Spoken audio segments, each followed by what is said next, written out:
नमस्कार, आप देख रहे हैं वीके न्यूज़ और मैं हूं आपके साथ शालिनी झा। बिहार विधानसभा चुनाव के नतीजे आ गए हैं और एनडीए गठबंधन को सरकार बनाने के लिए पूरा बहुमत मिल गया है। विपक्षी दलों का महागठबंधन बीजेपी और खासकर पीएम मोदी के आगे धराशायी हो गई। यहाँ बीजेपी नीत एनडीए को पूर्ण बहुमत मिला है।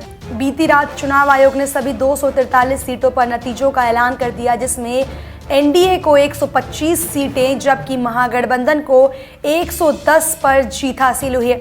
इस चुनाव में आरजेडी ने सबसे ज़्यादा सीटों पर जीत दर्ज की है।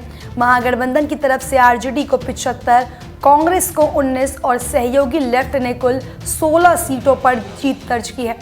तो दूसरी तरफ बीजेपी को 74 सीटें मिली हैं, जबकि जेडीयू को 43 और अन्य सहयोगी दल वीआईपी और हिंदुस्तानी आवाम मोर्चा को 4-4 सीटें मिली हैं।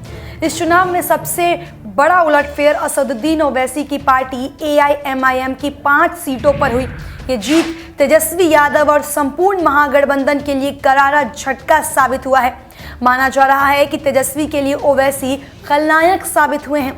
अब जो आंकड़े सामने आ रहे हैं उससे तो ये साफ है कि ओवैसी की वजह से तेजस्वी के महागठबंधन को करारी चोट पहुंची है। सीधे शब्दों में कहें तो ओवैसी ने 5 सीटें जीतकर तेजस्वी को 11 सीटों पर नुकसान पहुंचाया है। यदि ओवैसी बिहार चुनाव में मैदान में नहीं उतरते तो शायद तेजस्वी अपना सपना पूरा करते देखने की स्थिति में पहुंच सकते थे। चुनाव पूर्व ही ये लगभग साफ था कि मोदी ब्रांड वाली बीजेपी को अपने पक्के वोट तो मिलने ही थे। लोगों ने गिने चुने वोट नीतीश को भी दे दिए, लेकिन जो वोट नीतीश के खिलाफ महागठबंधन को मिलने थे वो बट गए, क्योंकि ओवैसी बीच में आ गए।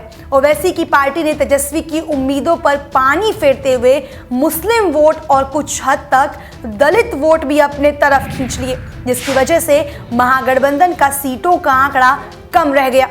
बता दें कि बिहार के सीमांचल इलाके में 24 सीटें हैं, जिसमें से आधी से ज़्यादा सीटों पर मुस्लिम आबादी अधिक है। यहाँ से असदुद्दीन ओवैसी की पार्टी एआईएमआईएम ने 5 सीटों पर जीत हासिल की है। पहले माना जा रहा था कि सीमांचल के मुसलमान ओवैसी की बजाय महागठबंधन की पार्टियों को तरजीह देंगे, लेकिन ऐसा हुआ नहीं। वहीं कांग्रेस ने भी आरोप लगाया है कि ओवैसी की एआईएमआईएम की वजह से गठबंधन की हार हुई है।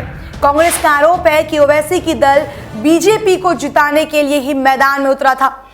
कांग्रेस की इस बयान पर आपकी क्या राय है, हमें कमेंट सेक्शन में ज़रूर बताएं और देश और दुनिया की तमाम बड़ी खबरों के लिए देखते रहें वीके न्यूज़। धन्यवाद।